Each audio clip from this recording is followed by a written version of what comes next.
ছিল ছোট্ট এক ভূত। তার নাম ছিল ভূতবাবু। কিন্তু সে অন্য ভূতদের মতো কাউকে ভয় দেখাতে পারত না। কেউ তাকে দেখলেই ভয় পাওয়ার বদলে হেসে ফেলত।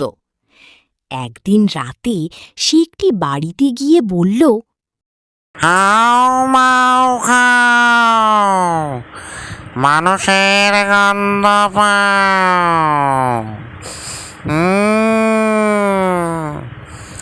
আমি ভূত। বাড়ির ছোট্ট ছেলে বাবান বলল, তুমি ভূত?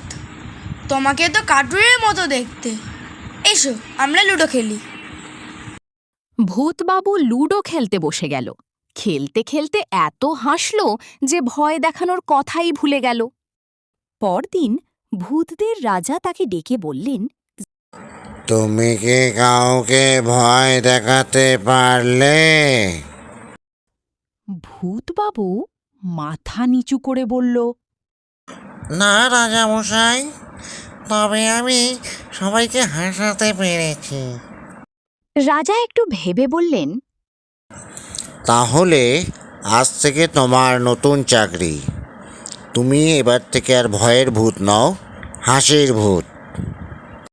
সেদিন থেকে ভূতবাবু রাতে রাতে শিশুদের কাছে গিয়ে মজার গল্প বলতো, ধাঁধা জিজ্ঞেস করত আর সবাইকে হাসাতো। তাই তাকে দেখে আর কেউ ভয় পেত না, বরং সবাই বলতো, আরে হাসির ভূত এসেছে, হাসির ভূত। তোমরা সবাই আনন্দ গল্প করো, শিশুদের আর কোনো ভয় নেই।